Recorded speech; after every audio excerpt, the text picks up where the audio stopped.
விஜய் தலை பிச்சுக்கினார். இப்போ ஒரு பக்கம் மைனாரிட்டியை ப்ரெஷர் பண்ணுறாங்க, ஒரு பக்கம் இவங்க ப்ரெஷர் பண்ணுறாங்க, திராவிடியன் ஐடியாலஜி ப்ரெஷர் பண்ணுறாங்க, பவன் கல்யாண் ப்ரெஷர் பண்ணுறாங்க. பாவம் ரொம்ப மாட்டின் பிடிக்கிறார், என்ன பண்ணுறது தெரியாது.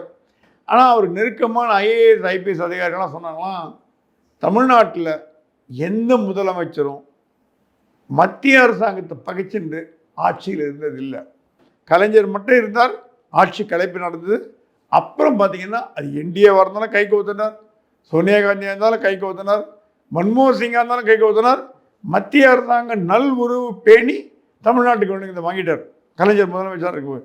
ஜெயலலிதாவும் என்னதான் மோடியோட சண்டை போட்டால் கூட மத்திய அரசாங்கத்தை எதிர்க்கல, அவங்க போய்ட்டு நிதி வந்து.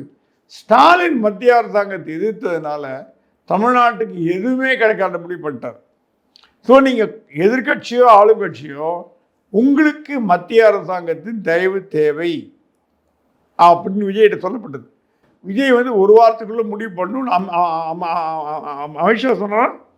விஜய்ஜி ஒரு வாரத்தில் முடிவெடுங்க, நீங்கள் என்ன முடிவு கேட்டு பொறுத்து இல்லை, உங்கள் முடிவை பொறுத்து எங்களுடைய அடுத்த கட்ட நடவடிக்கை அதில் தான் மேட்ரு இருக்குது.